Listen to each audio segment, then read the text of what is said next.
সুপ্রিয় দর্শক, আসসালামু আলাইকুম। আপনারা সবাই কেমন আছেন? আমি আলহামদুলিল্লাহ ভালো আছি। নতুন একটি ভিডিও নিয়ে আপনাদের মাঝে চলে আসলাম। দূরের কাছে যে যেখানে বসে আমার এই ভিডিও দেখছেন, সম্পূর্ণ ভিডিও দেখার জন্য আমন্ত্রণ জানাচ্ছি। আজকে সকাল থেকে আমি আমার ভিডিওটা শুরু করেছি। সকালে বাইরে থেকে নাস্তা এনেছি আর বাসায় চা বানিয়েছি, তাই দিয়ে আমরা আমাদের সকালের নাস্তাটা শেষ করে নিলাম। আর এই তো দেখতে পাচ্ছেন, ঈদের আগ মুহূর্তে যে ক্লিন বা পরিষ্কার করতে হয় সেগুলো করতেছি। এখানে আমি মশলার কৌটা বা র্যাক বা তাক যা আছে সব কিছু সুন্দরভাবে আমি একদম পরিষ্কার করে নিয়েছি। পরিষ্কার তো সবসময় করে থাকি, তারপরে ঈদ বলে কথা, ঈদে তো একটু পরিষ্কার করতে হবে ভালোভাবে।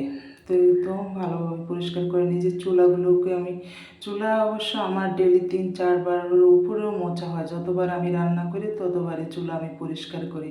তারপর আজকে একটু ভালোভাবে পরিষ্কার করলাম এবং এই যে জ্বালানা যে থাই গ্লাসগুলোতে অনেক তেলে ছিটা যায়, তো তেল কীরকম যেন তেলের মানে আবরণ পড়ে যায়, তো সেটাও আমি পরিষ্কার করে নিয়েছি।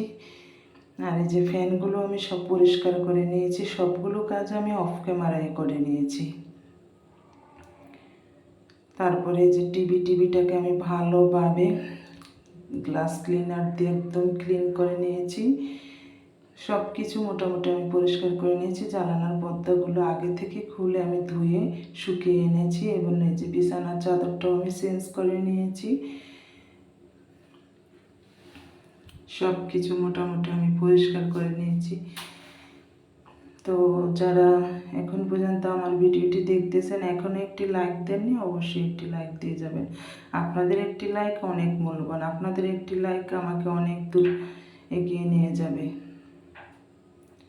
তো এই তো শোকেসটাকেও আমি ভালোভাবে পরিষ্কার করে নিয়েছি। পরিষ্কার করে মুছে মালামালগুলো সব কিছুকে মুছে এবং গুছিয়ে নিয়েছি। তারপরে ফ্রিজটাকেও মুছে নিয়েছি। মোটামুটি সব কিছুই আমি একদম পরিষ্কার করে নিয়েছি। তো যেতটুকু ক্যামেরায় বন্দি করা যায় অতটুকু আমি ক্যামেরায় বন্দি করেছি। ক্যামেরার বাইরেও কিন্তু আমি অনেক কাজ করেছি। তো সব কিছু তো আর দেখানো সম্ভব হয় না, তাহলে তো ভিডিও অনেক বড় হয়ে যায়, তাই না? আপনারা যারা ফেস থেকে আমার ভিডিওটি দেখছেন, অবশ্যই পেজটাকে ফলো করে দিবেন এবং ভালো লাগলে শেয়ার করে দিবেন। ইউটিউব থেকে যারা দেখছেন, চ্যানেলটাকে সাবস্ক্রাইব করে আমার সঙ্গে থাকবেন। আপনাদের একটি শেয়ার অনেক মূল্যবান, আপনাদের একটি কমেন্টও আমার কাছে অনেক মূল্যবান, একটি লাইক অনেক মূল্যবান। তো এই তো পদ্মও কিন্তু আমি লাগিয়ে নিয়েছি, দেখতে পেয়েছেন। তারপরে ফেসটাও পরিষ্কার করে নিয়েছি। আর তারপরে একটু আধা ঘন্টার মধ্যে রেস্ট নিয়েছি। দেখতেছি যে প্রচণ্ড মাথা ব্যথা করে।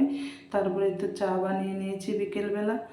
তো মাথা ব্যথা করে এই জন্য চাটা খেয়ে নিচ্ছি। ধন্যবাদ সবাইকে। আপনারা ভালো থাকবেন।